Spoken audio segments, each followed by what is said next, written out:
in the dailies this morning, and we start with the Daily Nation. My name is George Gishoro, and they go with the headline, Uhuru's 26 billion shillings CBC blunder. They are saying here there was a lapse. A 25.8 billion shillings World Bank project to build school infrastructure launched during former President Uhuru Kenyatta's second term has returned to haunt President William Ruto's Kenya Kwanza administration as learners continue to suffer, with taxpayers now set to pay for the past mistakes of state officials. And it's a story that you can read on page 4 and 5. And I remember yesterday, as we were looking at the state of the nation in as far as the economic trends, our guest Kenon was very clear in terms of some of these mistakes that we are seeing here is a culmination of many years of blunders, many years, mistakes that have compiled, and now it is coming to the fore, unfortunately, during this reign. And so they are carrying that burden, but the mistakes began way before they were even in power. And so that is a story that you can read. It's on page 4 and 5. Mr. Kenyatta and his Education and Treasury CS's ignored warning. And you wonder, I'm advisors, but you can only advise someone who wants to who wants to be advised. So if you offer that advice and hakuna mtu anaichukulia, sinivo. All right. Okay, that story is on page 4 and page 5. And then I see here still on the front page, but it's covered on page 2 of the Nation. Kuppet coup on NAT as 46,000 junior school teachers join union. The Kenya Union of Post-Primary Education Teachers, Kuppet, has received a huge boost as 46,000 junior school teachers who were recently employed by the government are set to join the union. The Nation has confirmed that the Teacher Service Commission has started deducting agency fees from the teachers whose employment was converted to permanent and pensionable in January. Yes, so it's a gain for Kuppet, a loss for NAT. I see Kanja promises impartial probe following man's fatal shooting by bodyguard of top State House aide. It's unfortunate here somebody lost his life there. It's a story that you can get on page 8. And you remember this is the removal of Kawira Mwangaza as Meru governor. The fallout continues, and you can read the story. It's on page 21, but captured on the front page. And I see here a picture of Mwangaza Kawira, and then Kawira Mwangaza, my Oyster, is Ruto's only finished project in Meru. So in a way, it seems she's blaming her removal from office on the president, and the impeached governor dismisses the president's upcoming tour of the region as a sham. It's a story that is covered on page 21. You remember also the story of former MP, former governor Ferdinand Waitito. He's still in jail following, he was sentenced because of corruption-related cases, and his appeal is still going on, but as the appeal is being heard, he's behind bars. And there's a picture there on the front page of a pensive-looking Ferdinand Waitito, and they say here, from power to prison, what I have learned about life and friends. So he says former Kiambu Governor Ferdinand Waitito has grown tired of the monotonous headcounts before daybreak, in the afternoon, and at sundown during the warder's shift changes. Save for a special accommodation, he goes through the usual routine the other inmates face. I have just come out of mid-morning service at Christian International Church, as there is not much you can do here. He says after a brief chat on how his morning was. The church is domiciled inside the prison. Now, he says the minute you get inside here, you realize that you are alone. You realize the people you thought were your real friends are just acquaintances.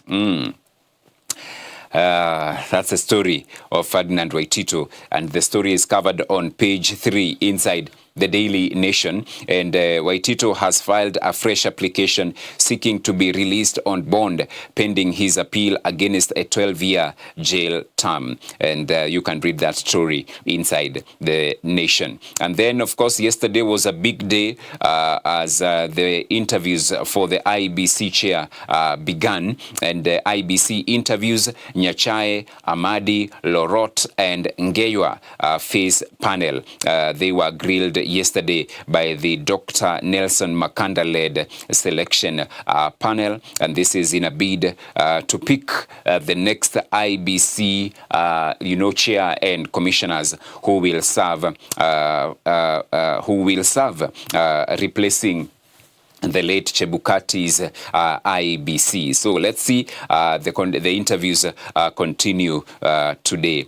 So that is what is being reported in the Daily Nation this morning, and you can grab of the Nation to get to read what more is being covered. And inside there is a sports page, the making of a lady female driver Jennifer Malik. That's also a very a human interest story that also can interest you, and you can read it as well. Okay, let's head to the Standard. And let's see, goons go on rampage. That is what is being reported. Goons go on rampage. A growing wave of targeted attacks against government critics is spreading across the country, defying the very essence of law and order. The perpetrators, bold goons, often chant slogans in support of top politicians as police stand and watch. This trend has raised concerns that Kenya's democratic space is shrinking, with dissenting voices facing greater threats. And this is a story that you can read on the Standard, and they are highlighting a number of cases reported in the country. They say here, number one, hired goons attack mourners at a funeral in Bibirioni village in Limuru, where former Deputy President Rigathi Gachagua was in attendance. That is the first incident they have highlighted.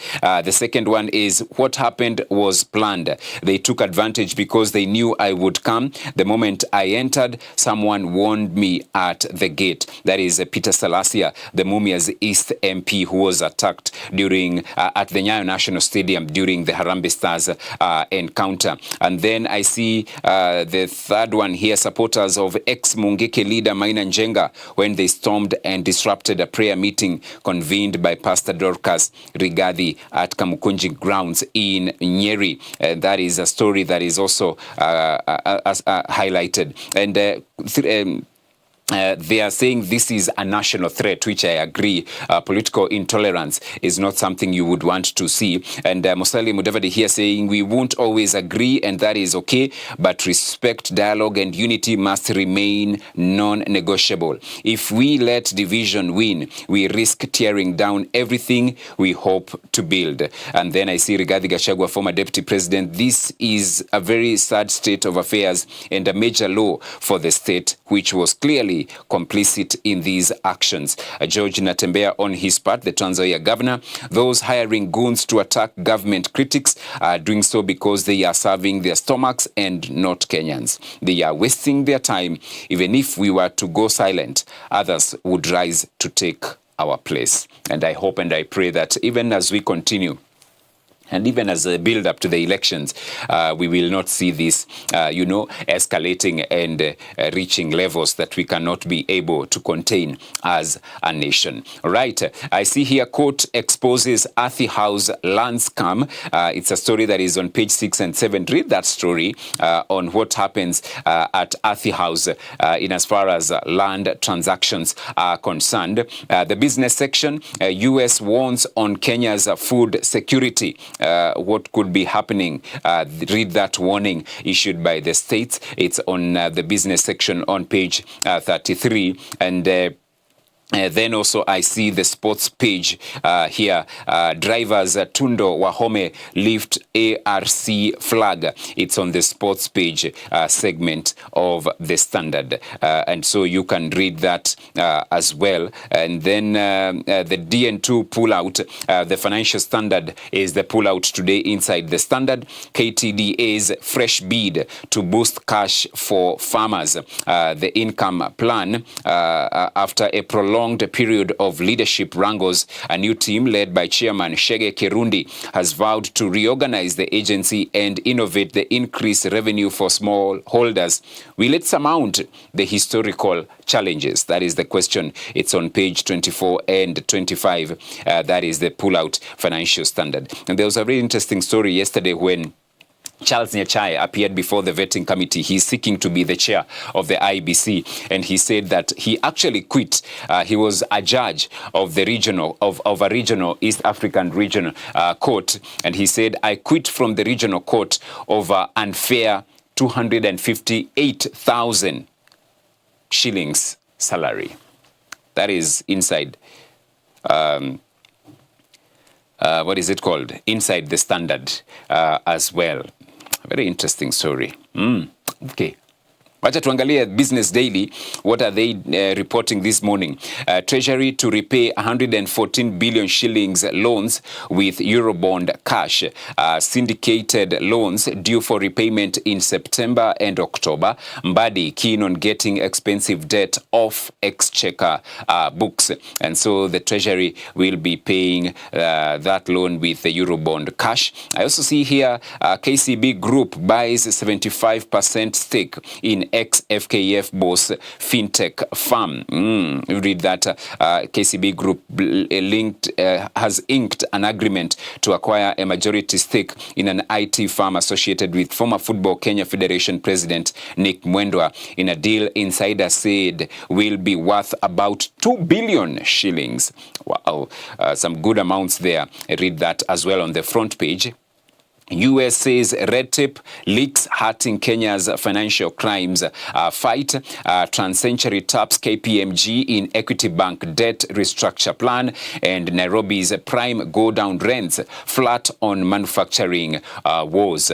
And then here I see the best project governance structures are those that align with a culture of accountability, transparency, and agility. It's a story that you can read on page 9 inside the Business Daily as written by Susan Wachira Nyika. All right. Then the Taifa Leo. Sijui leo wanayapi wanasema yapi kuhusiana na taifa la Kenya. Acha niangazie kama tunaweza pata vidokezo kutoka gazeti hili la Taifa Leo. Haya, wasemaje? Naishi jahanamu. Ni nani huyu?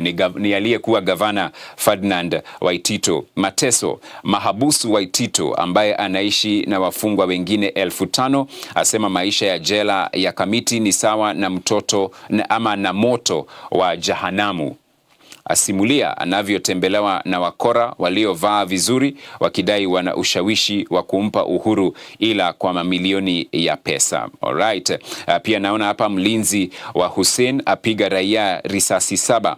Uchunguzi wafanywa kubaini kiini cha mauaji ya mwanaume wa makamu hapa Nairobi. Ni gazeti hilo la Taifa Leo.